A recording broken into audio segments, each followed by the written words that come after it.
Hello everybody, this is Dr. Aparna from Anurag Group of Institutions, CVSR College of Engineering. Have you ever been to a magic show? Have you ever seen a magician perform on stage? If yes, how was the experience? It must have been great when you see magicians performing tricks in front of you. What is magic?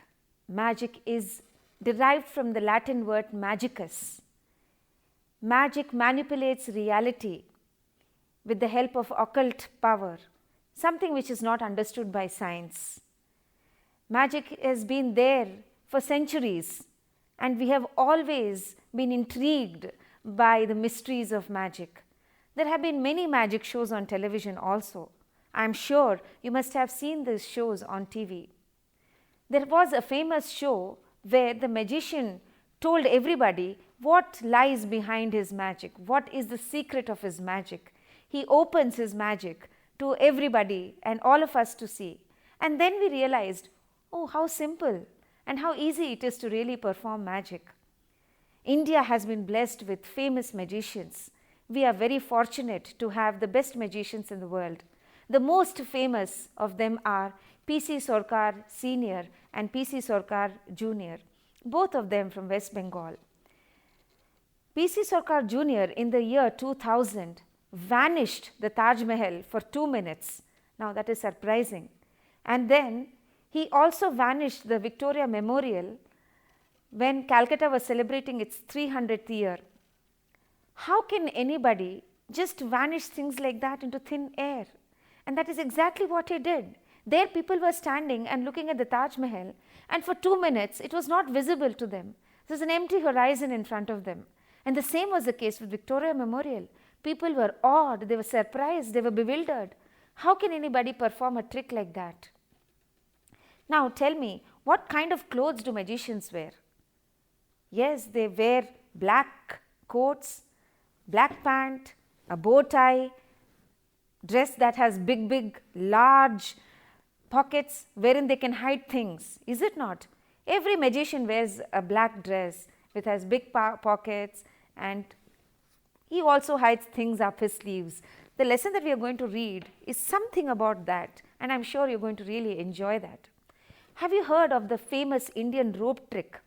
At the simplest level, the rope trick is very easy. What does a magician do? He simply throws a rope into the air. It does not fall back down. It stands erect as if it were a pole, and he asks his jamura, that is his assistant, to climb up the rope and descend back. That is exactly what he does. People are amazed. That is a famous Indian rope trick. India is famous for it. Of course, there have been many versions of that rope trick. As the years went by, it became more and more complicated. And more recently, I am sure you must have all read the Harry Potter books written by J.K. Rowling, which were also made into movies. In that particular series, Harry Potter goes to the Hogwarts School of Witchcraft and Wizardry, where he learns magic, and he learns to perform a lot of tricks, and he eventually meets his arch enemy, Lord Voldemort, and defeats him and finally kills him. This particular series has generated a lot of interest among youngsters in the recent times. As I was telling, who is a conjurer? The lesson is about a conjurer's revenge. Who is a conjurer? A conjurer is a magician, a person who conjures things with his tricks. This lesson was written by Stephen Leacock. Let us now learn a little more about Stephen Leacock.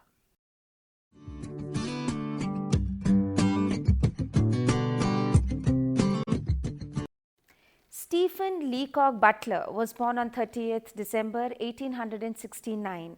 He was a political scientist, a teacher, and he was also a humorous writer.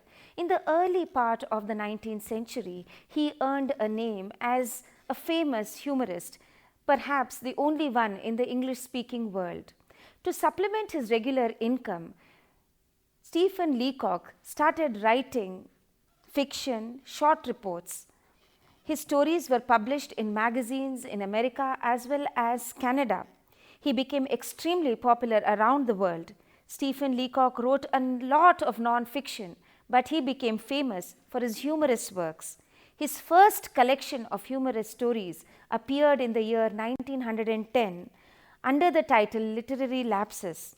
His two important books are The Sunshine Sketches of a Little Town and The Arcadian Adventures of the Idle Rich. Stephen Leacock Medal of Honor was constituted in the year 1947. His home at Brewery Bay was opened to the public, where people came and saw how the great man lived. And in the year 1968, his home was declared as a national monument. Now, let us learn about this lesson, what Stephen Leacock has to talk about magicians and what the Conjurer did and how he took his revenge.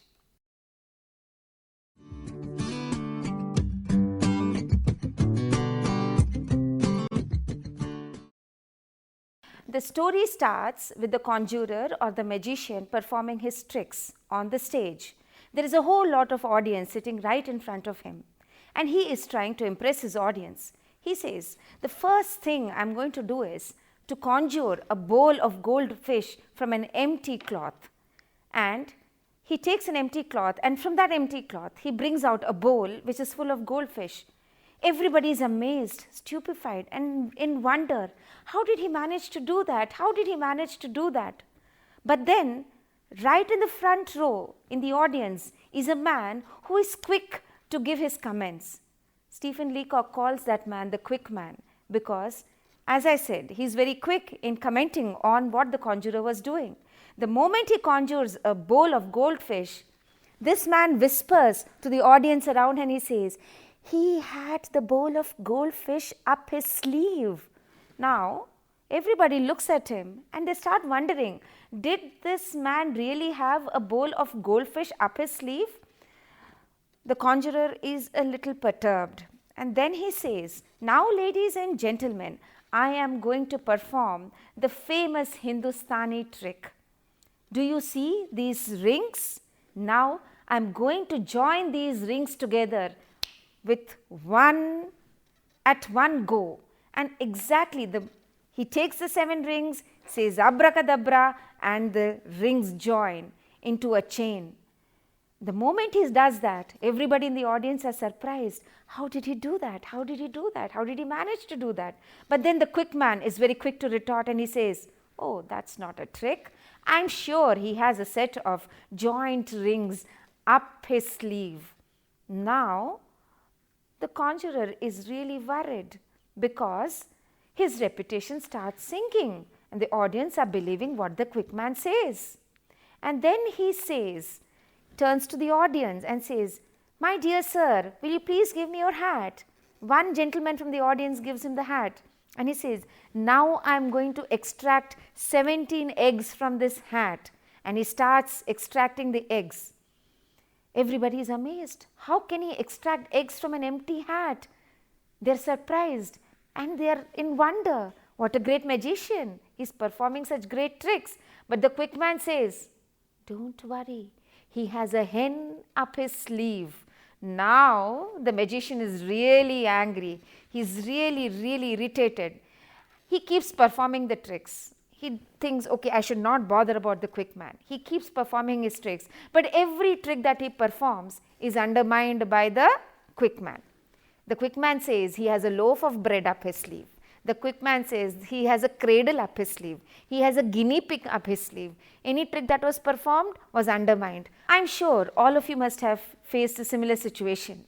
Your teacher must have asked you to write an assignment. You must have sat through the entire night, going through the net, referring books, and finally coming up with an excellent essay. And the next day you come to the school or college and your teacher reads through your essay and says, wonderful, what a great work you have done. And a friend of yours says, madam, he just copied it from the internet. How would you feel then? Tell me. That is exactly what the conjurer must be feeling, because the quick man was continuously undermining and underplaying all the tricks that he was doing.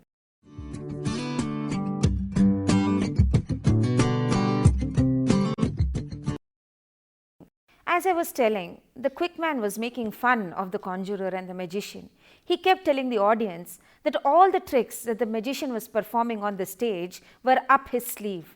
Now, we all know that the conjurer has some tricks up his sleeves, but then if somebody keeps underplaying or undermining his efforts, obviously the conjurer would get angry. And that is exactly what happened. The conjurer was getting very, very, very angry, and then he decides that I must do something, I must take revenge. So let us see how the conjurer takes revenge. The conjurer gets very angry. He turns to the audience and says, now I am going to perform the famous Japanese trick from Tipperary. And then he turns to the quick man and says, sir, may I have your golden watch? The quick man immediately takes his golden watch and gives it to the conjurer. The conjurer takes it and says, now do I have your permission to put this into the mortar and break it and smash it into pieces? The quick man says, fine. He takes the watch, puts it in the mortar, takes a sledgehammer and pounds it into pieces. The quick man thinks that the conjurer has actually hidden his watch up his sleeve. He thinks it's a trick. The next, he turns back to the quick man and says, now can you please give me your silk handkerchief? The quick man says, fine, take my silk handkerchief. With your permission, can I put holes into this handkerchief? The quick man says, fine, and he starts burning holes into the handkerchief. The quick man is a little puzzled now because he sees his handkerchief getting holes. He doesn't really see through the stick. Then he says, turns to the quick man and says, can I please have your hat? The quick man says, sure, please take my hat. Do you mind, sir, if I jump on it? The quick man says, no problem. So the conjurer puts the hat on the ground and starts dancing on it. And he destroys the hat. Now the quick man is really puzzled. He is unable to see through the trick. He is not understanding what exactly is the magician doing? What exactly is this conjurer doing? And then he says, sir, can you please give me your spectacles? I want to break them too. The quick man immediately removes his spectacles and he gives it. He takes the spectacles and pounds them to pieces.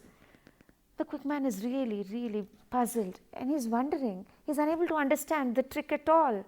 The audience are also quite surprised. What exactly is happening? Because the conjurer is not really hiding anything up his sleeve. He's really breaking things up. And then he says, the magician turns to the audience and says, now my dear audience, you have all seen that with the permission of this quick man, I have destroyed his spectacles, I have burnt his collar, I have punched holes into his handkerchief, I have smashed his golden watch, and if he gives me permission, I am going to paint his coat with green stripes and I am going to tie his suspenders in the knot. If not, I am telling you that the performance has come to an end. And then everybody realizes that it was not a trick at all, that the magician had really destroyed all the things of the quick man. The quick man is surprised and he also understands that after all there are certain tricks that cannot be hidden up the magician's sleeve. There is a thunderous applause and the lights come on and people start clapping, and people as they go out of the hall they say, after all, there are certain tricks that are not done up the magician's sleeve. Well, I hope you all understood the humor that was hidden behind this lesson. How humorously the conjurer started destroying all the things of the quick man. And the quick man was not unable to see through the tricks of the conjurer.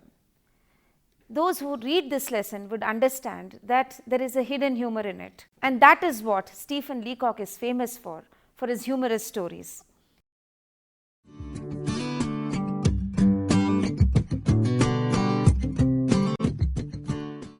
What have you learned from this lesson? The first thing that we have learned from this lesson is we should never belittle others.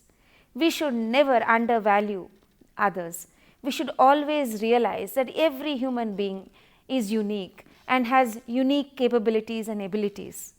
The quick man did not respect the conjurer at all.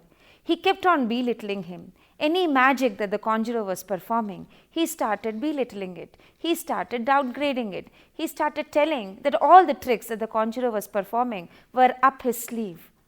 Now, That is not the right thing for any one of us to do. Everybody who is big or small, in a great position or in a very low position in life, has unique capabilities. One must realize that they should be respected for what they are. And that is exactly what the quick man was not doing. He was not understanding that the conjurer had his own place in the society. He was performing his tricks to impress the audience. Instead of helping and appreciating what the conjurer was doing, he was trying to belittle it. Belittle whatever he was doing. So the conjurer got very angry and he destroyed all the things of the quick man. Have you heard of the story, The Hare and the Tortoise? Yes? Now in that, the hare is very confident. It tells the tortoise, let us go and run a race. The tortoise agrees to it. The hare tells the tortoise, let us go and run a race. The tortoise agrees to that and says, why not? The hare is overconfident. He thinks he is really very good. He starts running the race, and after some time he thinks, okay, let me rest under this tree. The tortoise will take its own time to come. And he falls asleep. He doesn't even realize that he has fallen asleep. The tortoise slowly and steadily moves and finally wins the race. When the hare gets up, it's shocked and surprised to see that the tortoise has crossed the finish line. Now, in this particular story, the hare was trying to belittle the tortoise. He thought that the tortoise was good for nothing. It could never run a race. But then the tortoise won the race and showed to the hare that patience and to steadily move ahead in your goal, you would always achieve whatever you want to achieve or set out to achieve. I'll tell you another story that has been written by Stephen Leacock. I'm sure you must have read this lesson when you were a little younger, especially in school. The name of the lesson is With the Photographer. Do you remember the story? Well, it is about this man who is not really very good to look at. He comes to the photographer one day and says, I want my photograph taken. The photographer is quite upset to see a man who is not good looking. But then, since he has to earn some money, he says, okay, fine, I'm going to take a photograph of yours. And then after the photograph is taken, this man asks, when can I come back? When can I come and collect my photograph? The photographer tells him, oh, you come back after a week. After a week when he comes, he is surprised to see his photograph. When he looks at the photograph, he is very unhappy. He says that this is not my photograph. The photographer tells, I have improved on your looks. See how beautiful you look on the photograph. I have improved on your hairline. I have improved your eyebrows. Look at your nose and your mouth. People will appreciate you more in the photograph. But the customer is very unhappy. He gets very angry. He says, I am happy with all the features that God has given me. God has created me this way and I am happy to be what I am today. I wanted this photograph because my friends like me the way I look. I wanted this photograph because everybody around me likes me the way I look. I wanted this photograph so that my friends would think of me and remember me when I die and realize what a great friend they had.